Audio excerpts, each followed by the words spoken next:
Wake your ass up! It is time for the podcast. We are live and uncut. Yeah, man, we back again with another one, man. It's the Wake Your Ass Up podcast, man. Before I start, I give a good shout out to our sponsors, you know what I'm saying? Most definitely give a shout out to Cookies, one of our biggest sponsors, always tapping in with us and keeping us right. If you'll see, I got that shit on too, you hear me? You know what I'm saying? Evelyn Jones. Shout out to Evelyn Jones, keep the best food going. If you ain't tapped in, you ain't tuned in, you ain't eating right, you understand? Oakland, you hear me? And Wake Your Ass Up energy drink, man. Shout out to Carterblock. But we in the building today with a wonderful guest by the name of who? GiveIt2EmLaLa. Come on, GiveIt2EmLaLa. How you doing today? I'm good. How are you? Man, I'm blessed. I'm very blessed. I'm just to be here. So let's start it off from the beginning, man. Where's GiveIt2EmLaLa from? I'm from East Oakland, California. Come on, man. Yeah. East Oakland. East Oakland. So how was it like being a young lady, you know, growing up in East Oakland as a child? As a child, I was in the ghetto, but I was in the church, so I was protected from a lot.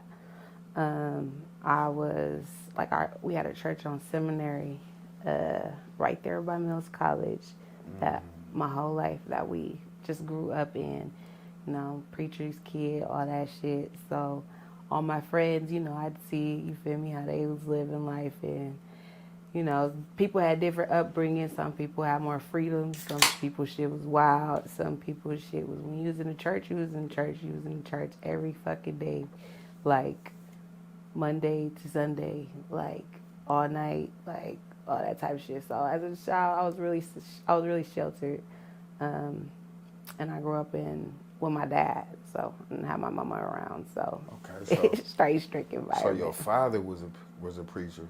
Yeah. So you grew up as a pre-K. Yeah. A preacher PK kid. for you know sure. What I'm saying? Yeah. So having a protective father like that growing up as a sibling and having friends that have a different life than what you experienced, like how was that?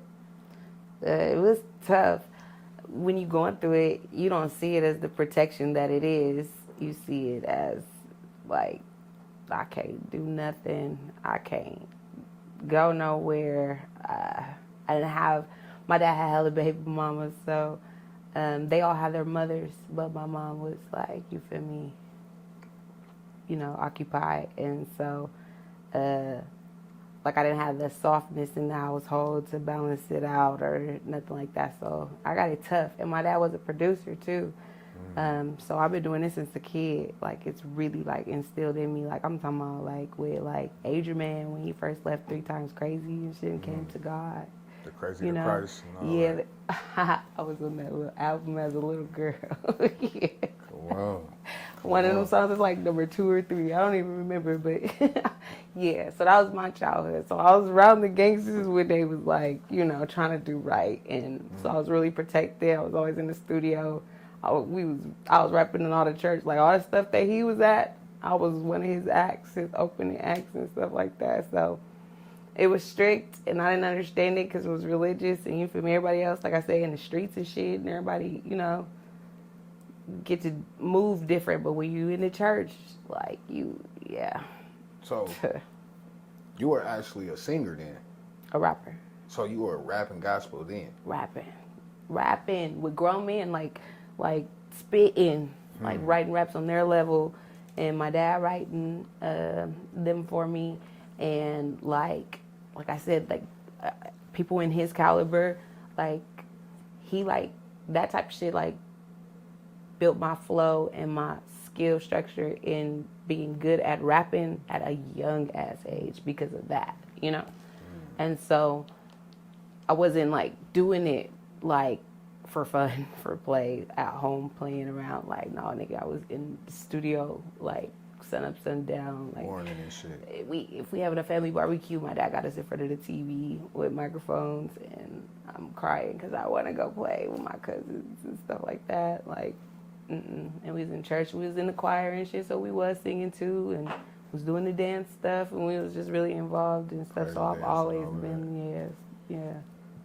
So by you being a kid that had to experience with you, did you feel like you missed some of your childhood because you were so much involved into the church life? I used to, and in ways I do, but for the most part, it protected me from a lot in the streets that I saw people, friends, family, going through that I, was saved from. So, like me today, the adult, like I don't feel like that. I feel like I was saved from a lot. Yeah, I'm hella thankful for it, actually. So when you say saved, like, what are some of your experiences that you actually seen or went through that made you feel like you were saved? Like, when I had a father in my household, a lot of people didn't. So having a father was just a whole different lane of life, of protection that a lot of people yearn for hardly when they don't have. Like, so my cousins or friends that didn't have the same thing. There was this girl in particular, just thinking off of what we talking about right now, that she lived in the 60s, like over by the cemetery on 6-6. And she was hella young. And so, like I said, my whole childhood there, I got brought by my dad, his wife, my siblings in the car and all that type of stuff. But there's this girl, like, from being like 5, 6, 7 up, like, she walking from the cemetery over there. She not coming in our church or nothing, but she being hella bad. She running from somebody. She doing something, like, and like from that age to like 18, like, same girl, always, like, damn. But like getting in trouble, going to jail, like dealing with a bunch of people, doing, like, just being a part of shit that if she had a father or if she had a different route, she wouldn't, be going through. Yeah, like shit. I've seen a lot of stuff that I would say from now. Did I see that now? I mean, then, no, I see that now. Like, facts. I know that now because I'm grown, because I'm a parent, and shit like that. So, yeah. So, when you were a teen, growing up, I heard at one point that you used to be a youth uprising. So yeah. How did that even transition with you getting to get to youth uprising from being a PK? Because like you said, that's kind of tight knit to where it's like, where you going? What you doing? Who you hanging with? Hell yeah. So it's like, how did you end up at youth uprising? Me and my dad was starting to bump heads as I got older, because I did feel like he went, like, there was no middle, there was no compromise, there was no, this is where my mental is, this is, you're my father and you believe this, and, like, you know what I mean, to where it's just like, as I got older, it was like absolutely, that way or the highway, nigga, straight up. And then the highway ain't an option either, type of thing. So I left home early. I ran away from home at like 17, going on 18. We got into it, and I never came back. And so I moved in with I moved with my aunt and was living with her on her couch. But then my best friend had a big house, and it was just her and her mom and her little sister. And she had a big giant room, and she was just like, you could come stay with me and my mom. She knows she loves you. Or her mom's like, you could come stay over here with us until you, like, figure out what you want to do. So I moved in with my best friend, and I was in the streets. So then now you scared, you excited, you ain't never, I'm like, and I'm 17, like, and I'm just like, but then quickly when you in the streets, you see how shit can go sideways and what you were protected from. Now you're a part of that shit, right? So I found Youth Uprising when I met my children's father, on the bus, and people knew that I rapped. That ain't nothing new. Everybody knew that. At school, since I was a kid, 18, I used to rap on the bus. I used to do shit, how nigga the driver turned up, like everybody turned around. Like, I'm not the annoying rapper, nigga, I'm the, like, they're listening, and it just got quiet, nobody talking. If I go somewhere and I rap, and it's everybody's inside conversations, they stop talking and they turn into an audience, I swear, like, every time. Like, so that type of shit going on. So I meet him on a bus, and his partner had a laptop. He could see me looking at the laptop, but then like not paying attention or whatever. He ended up speaking, "You do music or whatever?" I'm like, "Yeah." And then he like, "All right." He's like, "Spit some," and I'm like, nigga, I'm not about to spit nothing. Like, I didn't know I was by myself. I'm gonna run away, like that type shit. Like ducked off. I think I had my hood on, all that shit. Anyways, he ended up rapping.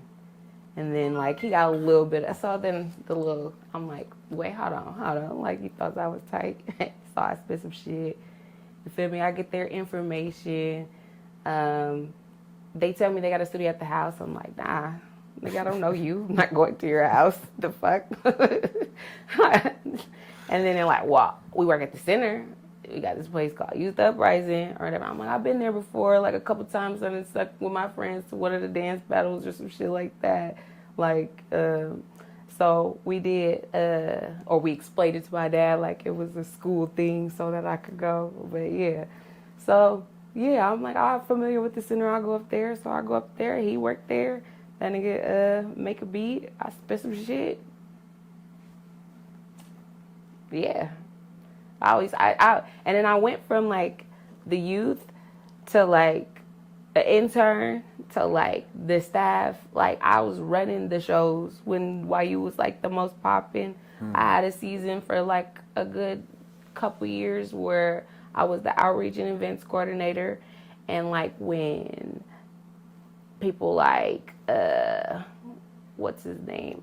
E40 would come in there. Too Short to come in there.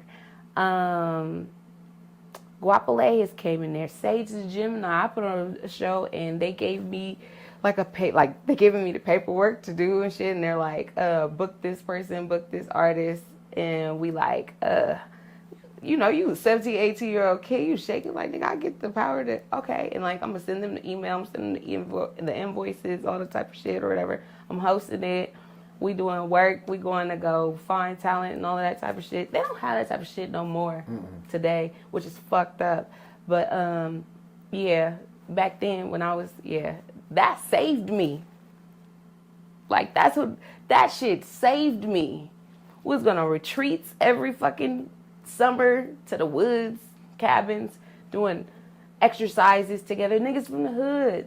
People in the hood created Youth Uprising. Like, my dad was a part of the planning committee, like, before, like, it was shit that was called for us, by us type shit. It was people in the hood trying to keep their kids out of trouble, trying to keep themselves. Niggas that got out of jail got hired and would become case managers. It was real, like, intimate.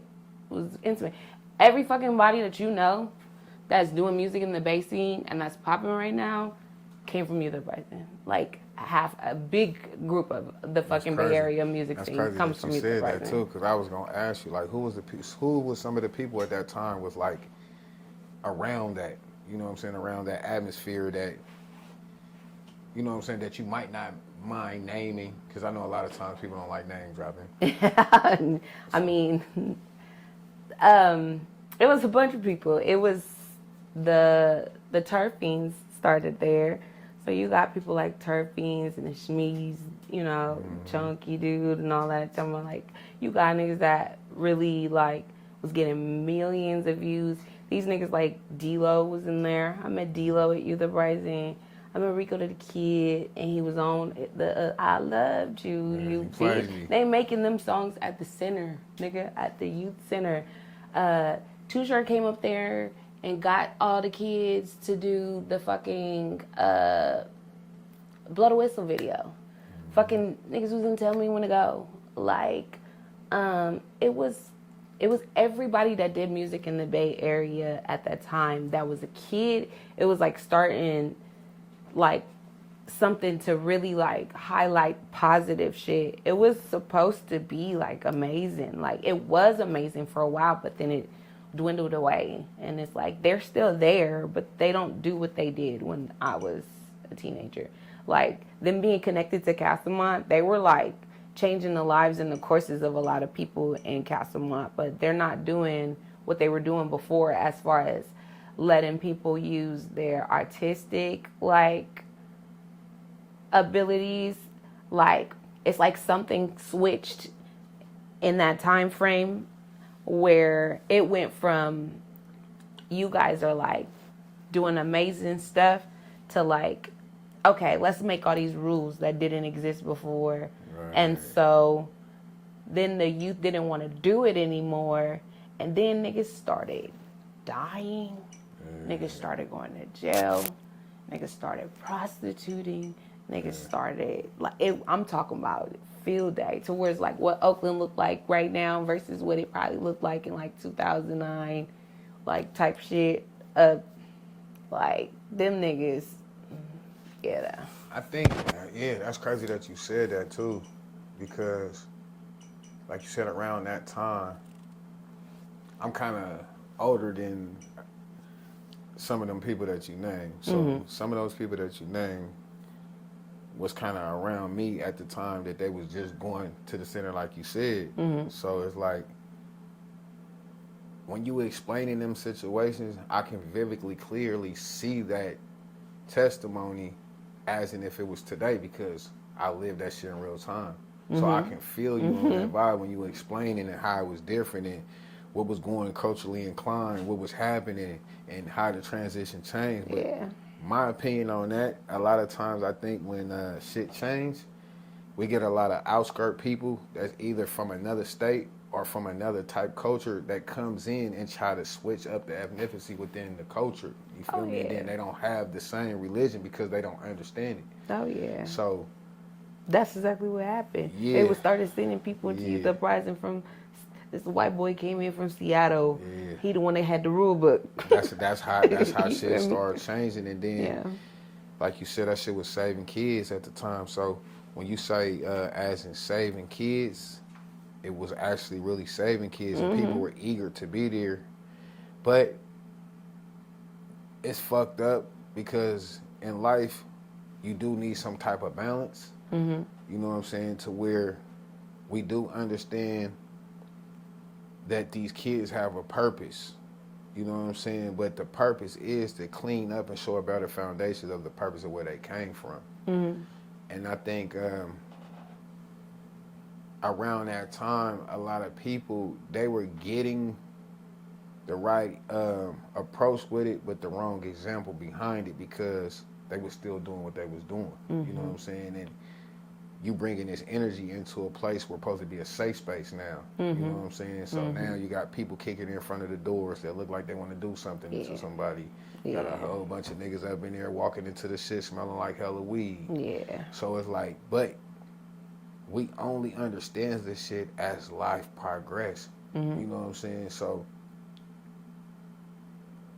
I also played a part in one of those things too, of being one of those people too. You know what I'm saying? You don't understand how valuable something is until it's not there no more. You know, and we lose sight of things, and a lot of times we fuck up our own situations by doing that shit. Like you said, they ain't never left. The culture left because people don't want to follow rules. You know what I'm saying? And structure.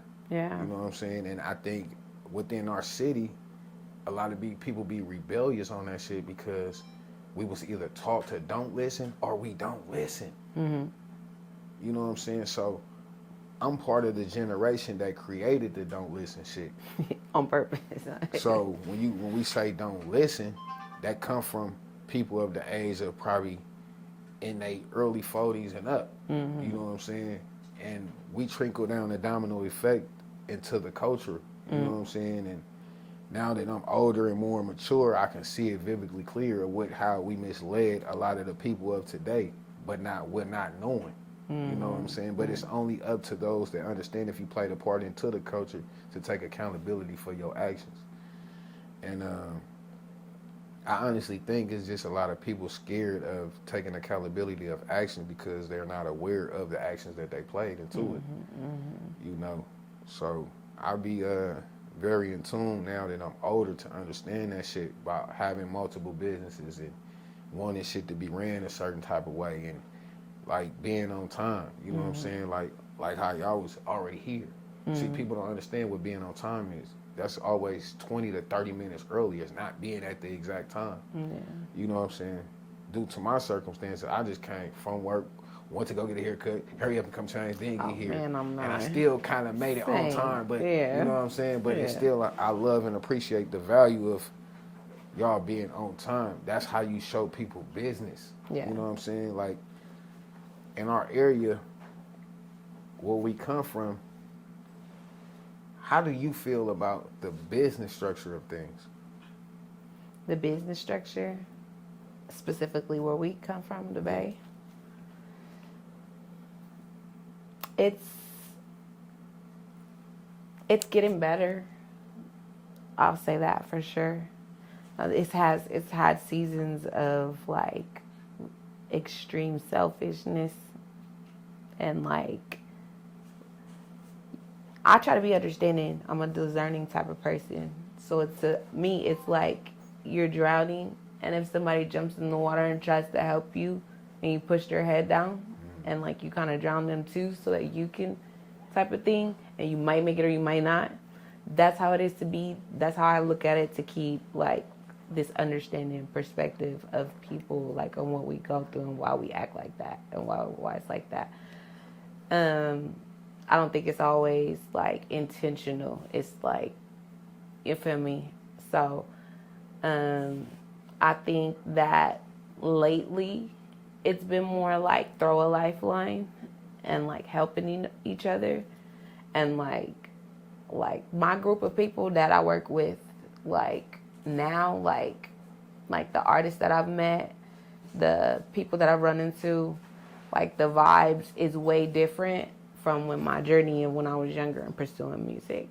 Like I'm doing this like seasons, you feel me? I'm older now too. And so I've been doing this shit for hella years, and I'm hella good at what I do. So it's different reasons why I didn't get where I feel like I deserve to get or where I'm trying to get to type shit. But I think that the business is getting better, and same thing, I just don't want to see how like when Youth Uprising was just getting good, everybody was getting good, and then whatever, we turn around and started like, so we're getting good again, and we just gotta stay good, like keep getting better. Like, okay, we're good now.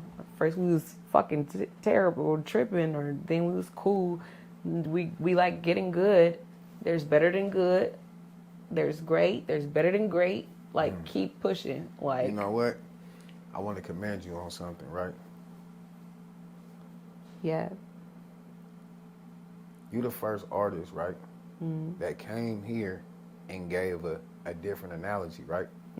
So when I say this, right, majority of the people that come here are the people that we know, are when they say this, they say crabs in a bucket, right? You didn't say that. You're the very first artist that came here that I've interviewed that had a different analogy that made sense. People throwing life jackets. Some people are drowning. Some people need to. People don't understand what crabs really do. Crabs stand on top of each other to help get out. The last one that's in there, he's sacrificing for everybody else to win. But we get so many inexperienced people explaining analogies that they really don't know the explanation to it.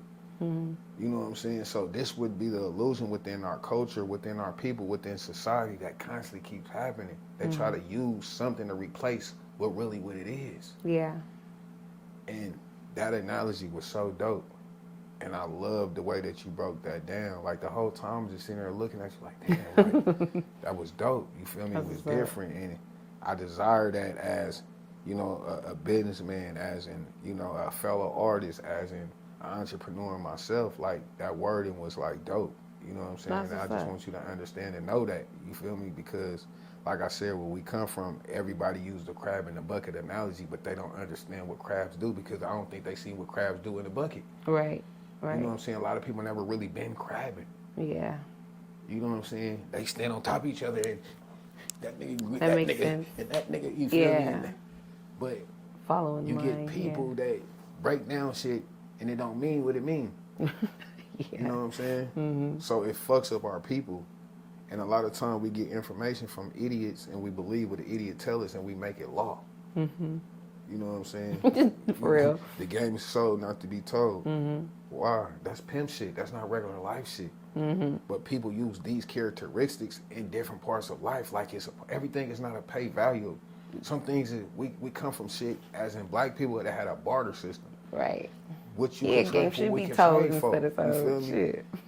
I do something for you, you do something for me. Exactly. It's the same value of paying money because you have a profession that I do, I have a profession that you do, but you might do it better. So I have you do yours, I do mine, we bring it together, now it's glued. Yeah. But some people don't think like that. No. Because a lot of people are small-minded. You know what I'm saying? In these days that we live in, when you have an intelligent mind state to use your mind, people looking at you like you weird. So I want people to know it's okay to be weird. It's okay to be different. It's okay to use your mind. You feel me?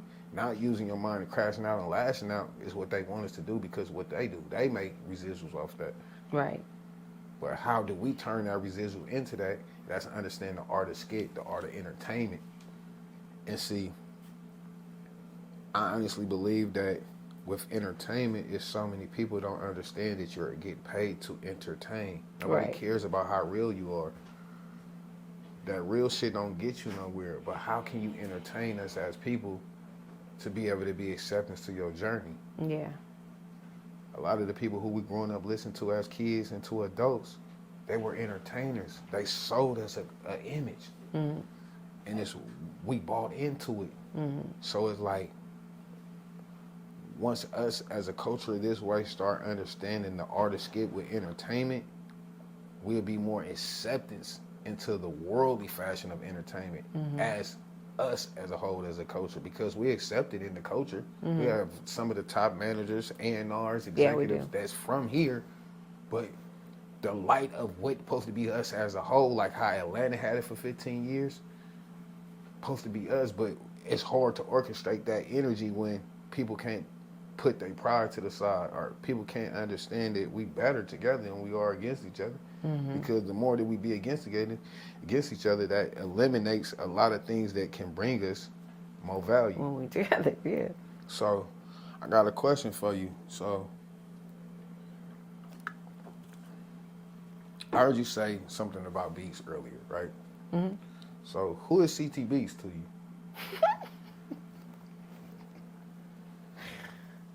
you? That's the father of my children. Oh, that's... Didn't know that. Yeah. Because I just knew of as in hearing beats. And I remember him being a producer at the studio at Youth Uprising around the time that you were saying, because I'm very intelligent on years. I'm very observant. So the time that I'm talking about that I was doing it, we were doing that shit together. So he was the sound, the music, all that shit, and I was the, you know what I mean? Like so, that part. So you are actually bigger to Oakland in the Bay Area than what we really know and what we really preserve. Ooh, look at you on point. You know how many people you can ask who I am and they don't know the answer? Yeah. But, back to that analogy, people move, you know, how they move. So, it's getting better though. So now, like, when I say analogies, you can take, like, stories of who I actually am. And, like, I ain't just talking. I don't just talk. Nah. Everything I say in my music, like, once you start to get to know me, like, you see, like, I walk what I, yeah. I've been very observant. Like, you're very talented. Like, I don't know what happened throughout your journey or what transpired, but it's like, I believe you one of the lights in the Bay in Oakland that has been missing. And it's like, what the fuck is going on? You know what I'm saying? Because what I've seen with my own eyes and heard, you really can spit this shit. And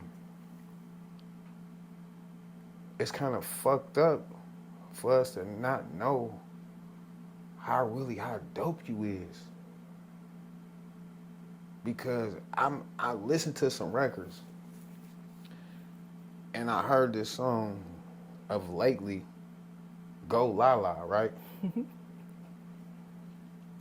This shit is like, it's different and it remind me of like this chant shit remind me of a lot of shit that I didn't kind of like. But I'm like, what makes you different is you have a solid sound that's natural. It don't sound forced. And it's like, why we ain't seen you be I don't know. on these mega stages and shit? Because I also seen you have national exposure on La Russell's campaign. So it's like you done been on some shit to where you ain't really this ain't nobody play shit. So it's like, what's next for Lala? Shit, everything. This run that I've been on is the long one. It's my first time having control over myself. So I went from, really strict control and stern, firm father to like kind of, I led my marriage and my husband, like kind of ex-husband, father of my children. Yeah, put it together. Control everything. And so I move on my own now, and I answer to myself, and I know how to guide myself into the right direction. I don't make bad decisions, you feel me? Like, I do what I'm supposed to do, and I am who I am. And I feel like when I let other people, like, control my narrative, then I can't be, like, who I'm destined to be and who I've been for a long time destined to fucking be. Like, a long fucking time. Everybody knows me. Everybody that I named that been to the center as a celebrity, they know who I am. And so, but you also got to do your own work too. So I ain't the whiner, like, none of that type of shit. You feel me? I do my shit and let that shit. You a celebrity. We ain't about to play like that. So, Cause nigga, you was around and you helped. See, nigga, that be the thing, right? People don't be honest with people who played a part of their journey, right? Yeah. You played a part of a lot of these people's journey. A big part too, not a small one. These be the hidden keys that be missing with showing homage. Homage is important. Mm-hmm. You a Tiana Taylor out here. But if people not acknowledging the fact of who we got and what we got in our place of value, then how would a people supposed to respect it? Yeah. Did you hear all the things that you said that you did earlier? Oh, I was booking these shows and I was doing this and doing that. You were a kid. Yeah. These people were kids too. So your knowledge on this shit is already past 10. That's why it's like, you are a celebrity. Well, thanks. Never let your past dictate who you really are. For real. You golden. Because without you, a lot of those people's situations probably would have never happened. Sure. Because you cared. Like you explained, how many people care now? See how God works? Mm-hmm. Understand, you great for a reason, man. But I got a question, like, so I heard you fuck with R Block. Like, what is your connection with R Block?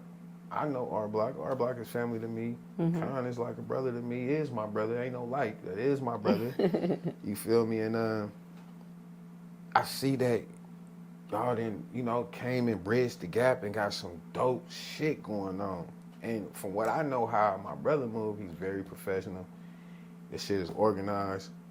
And me, honestly, I don't feel enough people give him his credit on what he doing and what he provide to the culture and what he's willing to sacrifice for others to have a light. Mm-hmm. And I can see the appreciation from afar of what you have for him on even being into a new status of a family. Yeah. How do that feel to be a part of something that mostly majority all niggas are men? You feel me? How does that feel? I'm used to that. I'm like the homie's sis. Like, you feel me? So honestly, I've always got more love. Like I said, I was raised with my father, with uncles, with you know, all that type of stuff. I have sisters too, but like I've always been good with like the bros protecting me, like for real, like we have real interactions, like not no shallow artificial ass shit. I have like real relationships and connections with people. And that nigga, he like the same, right? So like how like on my end as an artist, people don't know in this music shit, this movie shit, this production shit, this entertainment shit, there's the side that you see on the camera, and then there's a whole slew of people behind the camera that you'll never see ever that making the shit happen.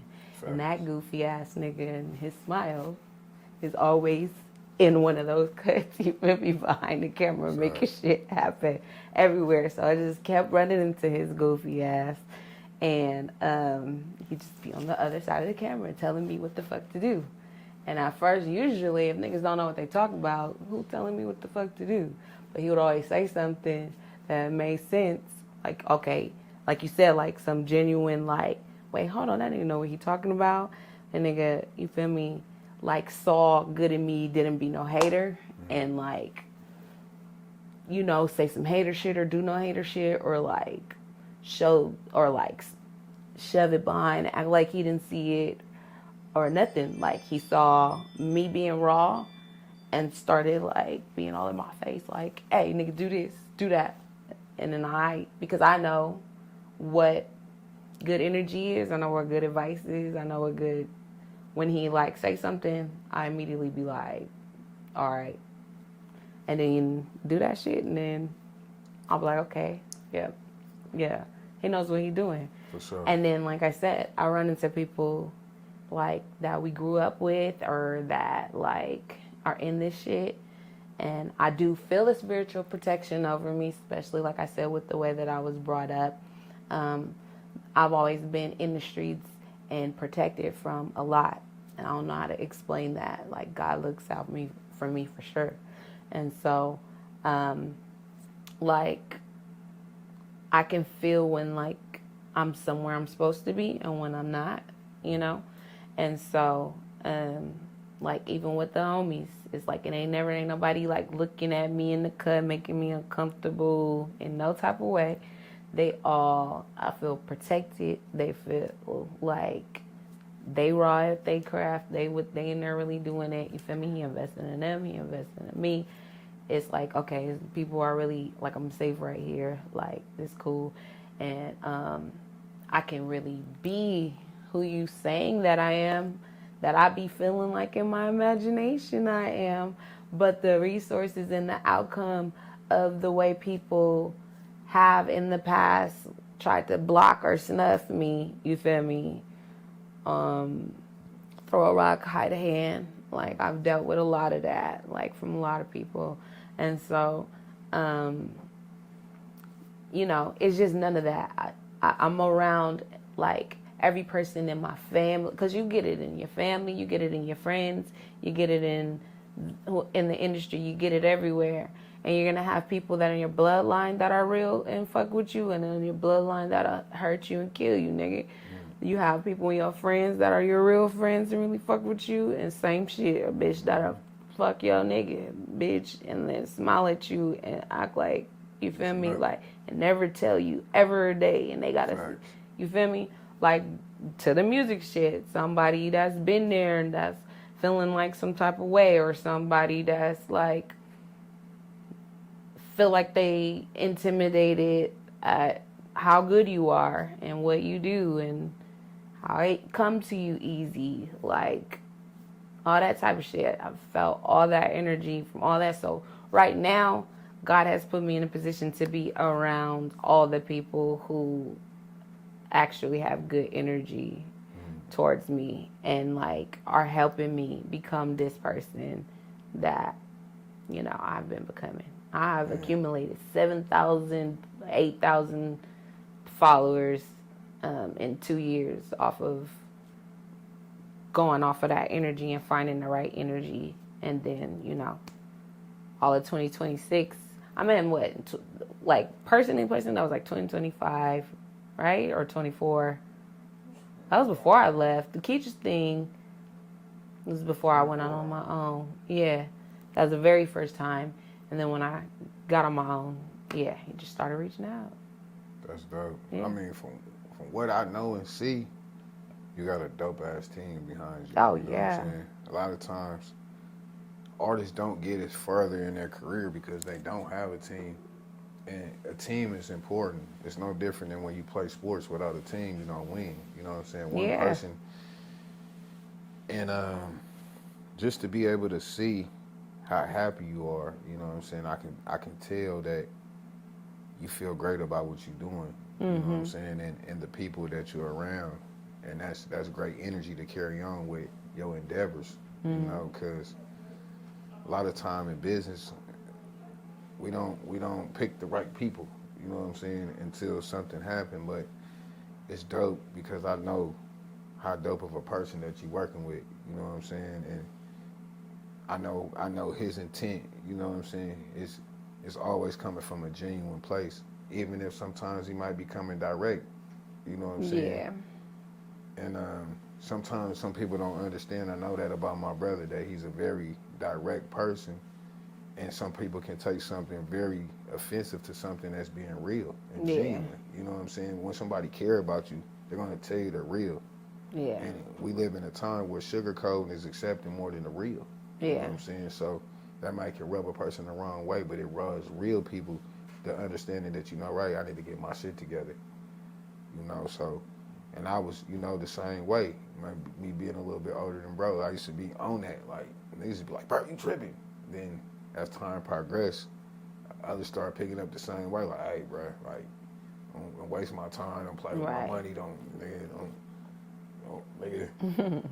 And you know, I'm very, very proud. You know what I'm saying, of what y'all accomplishing. You know what I'm saying? It's dope. Oh yeah. It's organic. It's about to go up. You know what I'm saying? It's going. It's different right now. Because we for sure ain't seen a female amongst a group of people since the old school Dangerous crew, when you had Shorty B with Short now. You feel me? So this shit is dope. You feel me? But people got to know their history around what we call the town, what we call, you know what I'm saying, Oakland, or, you know, city of dope, wherever how they want to, you know, look at this motherfucker. But it's tight. You know what I'm saying? Like, that shit is hella pure. And keep going. Thank you. You know what I'm saying? Don't let nothing stop you from being inspired to keep the greatness, you know what I'm saying, coming to the light. Because if you don't want that light to shine, how would it glow? You know, but it takes a supporting cast of people to be behind what you got going on, you know what I'm saying, outside of the connections that we all have within. Like, a motherfucker shouldn't have to be around you every day to see you win. You feel me? That's how I look at life. You feel me? Oh, yeah. And if you can't speak highly of a person when the corners and you're not in the same rooms of the people, you really don't feel the same about them. You know what I'm saying? Like, don't just try to talk highly of a person because you're in that same room. Like, no, talk about this person like that when they're not in the room that you're in. That's the part. That's the most important part. You feel me? Because a lot of times people may say things like, I know him or I know her, but I don't fuck with her though. That right there can sabotage somebody's business, somebody's opportunity, somebody's future endeavor. You know what I'm saying? So I think a lot of people say they don't fuck with me. I'm not saying no you. This is something that structurally happens within our community. You know what I'm saying? That fucks up a lot of things in our cultural environment. Yeah. Because some extra words don't need to be extra said at that time. You feel me? It's a time and place and manner for things, and sometimes people put the wrong manner into the wrong time in the wrong place. Yeah.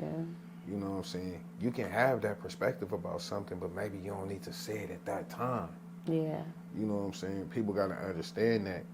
That's why I really love how you break and analyze things down. You can tell that you're well-groomed.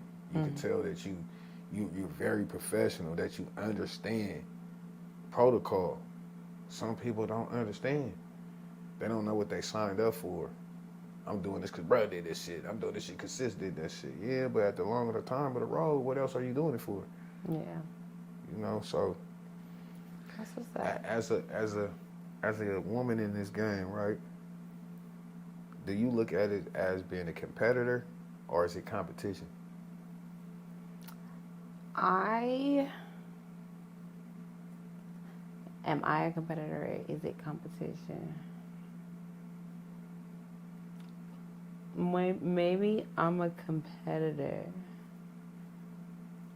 I don't know. That's good. I'm like, you really deep, think deep about that. Like, I'm competitive as far as if you play a sport and you're good, then they have competitions for people who are good at sports. And I'm going to compete, right? I'm going to do my thing. I'm going to do my best like everybody else. And if my best just happens to be fucking magical, that's what the fuck I am. Facts. I'm not going to run slow in the track meet if I'm meant to be the fastest. You feel me? Like, so I'm going to go stupid if I go stupid. Facts. Facts. If you could change one thing about yourself, what would it be?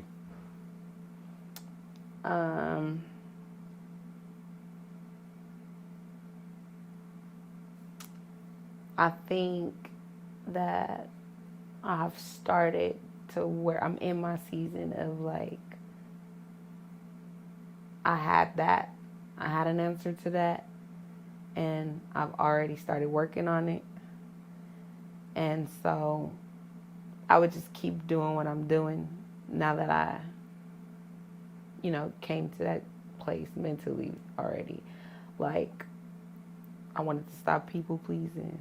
I remember I wanted to lose weight. I remember I wanted to start investing in myself. I wanted to start getting my hair done. I wanted to start doing my music full time, traveling. I wanted to have a roof over my head. I wanted to have a car to drive. I wanted to have a salon.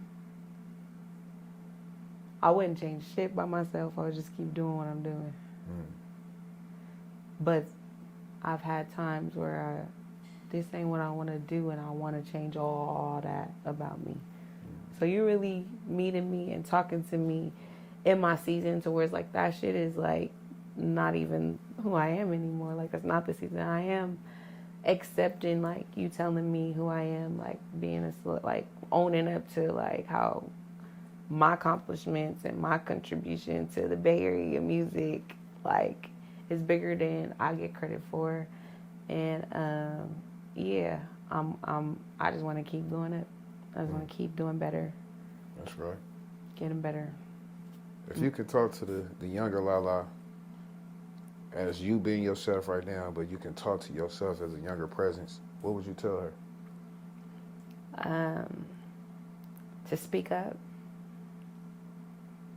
To stand up for yourself. Like, you part of the reason that you ain't got where you're supposed to be, because you let people do what they did to you. You let people speak for you, speak over you, like take from you. Like, you gave to them while they took from you. You let them. So you're part of the problem. And so once I started to realize that me standing up for myself is not me being confrontational, because I didn't know how to differentiate the two. So I don't like confrontation. I don't want to be confrontational. I want to have a good relationship with everybody, head ass nigga type shit. Like, I don't want no problems. Stop that. Fuck that. Because people gonna be like, if you when you in school, you got a bully nigga. He don't give a fuck if you want him to pick on you. Facts. Like, if a nigga gonna pick on you, they gonna pick on you. If they don't want a relationship with you, they ain't gonna have one. And you be doing too much, trying to, you feel me? So, yeah. Real shit. That's about it. That's the only thing I needed. Right. What would you tell an aspiring artist of today that might have the talent, but desires is in the wrong direction? What would you tell them if you had the opportunity to tell a young person right now?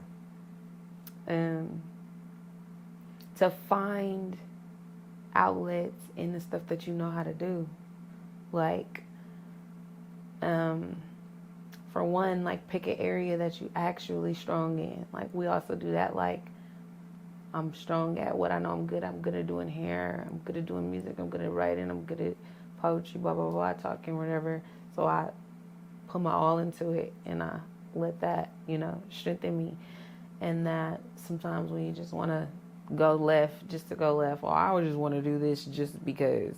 I think that people don't do what they're good at most. Like, everybody can't rap. Like, everybody can't be the running back on the team. Like, you gotta have safety. You might feel like safety gets out on the fucking field how many times while a running back gets to do? I want to be the running back. But nigga, you're slow. You can't run fast. Like, do what you're good at and, play to your strength. And, if you have to get behind the camera, if you have to pivot, like you was talking about, you got your Red Bull, you got your Wake Your Ass Up, you got your, you feel me, all your businesses, your production company, all of this type of shit. That's where you naturally know where you can do. Like, when you naturally know you can cook, you gonna cook. When you naturally know you can produce shit, if you're gonna produce shit or whatever, find what you good at, put into that shit. And then, you feel me, you will really, that's how you, progress in areas. And then you can make it. And, we need to be well-rounded. We need a rapper. We need you feel me, the cameraman, the logistics. We need somebody to talk to about it. We need the drinks. We need the shirts. We need the podcast. We need somebody that DJ. We need somebody that do this, that do that. So, find what you're good at. And it don't have to just be one thing. Don't limit yourself. Do what you're good at. Build your strength. So when most people ask this question, they ask, where do you see yourself at in the next 5 years? But where do you see yourself at in the next 6 months to a year? In the next 6 months to a year, yeah. Where somebody would see in 5 years, nah. Yeah, I'm moving in that. I see myself, I see Chris Brown on my song. That's right. And I see me just really being home and me, really tapping into my goals. It's about to go up fast. I don't think niggas really understand. I don't speak small. We got the ability with our Black and with me and what we're doing. We got the ability to make the town shake for real right now, and we're about to. We got some banging ass songs. We got some banging ass opportunities, performances. We got we're not fucking playing. It's not small. It's not I see myself, you feel me, getting everything that I've been coming for a long time.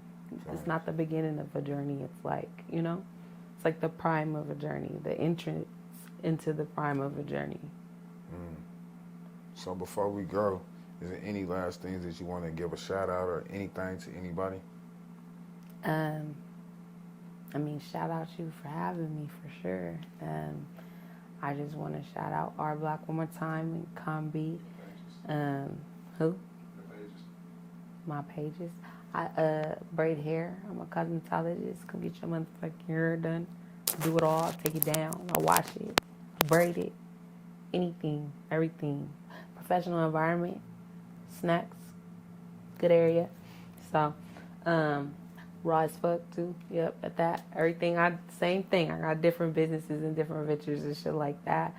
So just, give it to EmLaLa. Just follow me and You feel me? Like, tap in, for real. Like, for real. Well, shit, at this part, we like to give the artists or, you know, the entrepreneur or executive, whoever come through, this part where we give you your gold bars and your flowers while you alive. I just want to tell you to your face, thank you for everything that you contribute throughout your journey to this Bay Area culture, to this music scene, to this environment, to this city, to these children, to the future stars and the stars before. Thank you.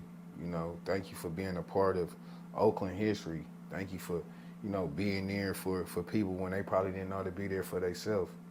You know, just thank you for even giving us the time to even get to know who you are outside of what people don't know who you are. You know what I'm saying? Thank you for just keep going when times is hard, but you still pushing forward. You know what I'm saying? And keep being successful, because success is a choice. It ain't given to us, you know? And keep believing in your dreams, because everything you dream shall come true if you keep prospering the journey that you want for yourself. You in God's hands, you in good hands, you got a great team, you know what I'm saying, and your dreams shall come true. As long as you keep those in the same impactful impact that what you want for yourself. You know what I'm saying? Motherfucker just want to see you make it. You know, I talked to my brother about some shit too. I don't know if you know this, but I'm the nigga that be doing all them billboards. You feel me? So what I want to do for you outside of this, you feel me? I want to contribute something with my brother and them to get something going with you. I want to give you a billboard. You feel me? So I want to do the billboard at the Oakland Coliseum. You feel me too? So That's tight. whenever if we go with the W.Y.A.U, or we get whatever your next single, if y'all pushing the movement with the whole R Block movement, cause my brother, my brother, you know what I'm saying? Nigga, you Whatever better how make we me do cry. it, you know what I'm Shut up. saying? That's what we doing. I just want to tell you, man, thank you. Keep being great. Keep pushing forward, and you got, you know, a whole nother team of family that's supporting you and is rooting for you. You feel me? I might not be around you every day, but I'm around you because I'm around your brother. Straight My brother. up. You feel Yeah, me? straight up. So we're Drop gonna make this song shit by my happen. brother. Thank you for, you know, coming today. Thank you for giving us a little bit of your time. Thank you for coming to the Wake Your Ass Up podcast. We got a special, very fucking guest today, man. GiveIt2EmLaLa, you know what I'm saying, the building representing the east of the Oakland, man. And it's been a very successful, another one. You feel me? Wake your ass up. Wake your game.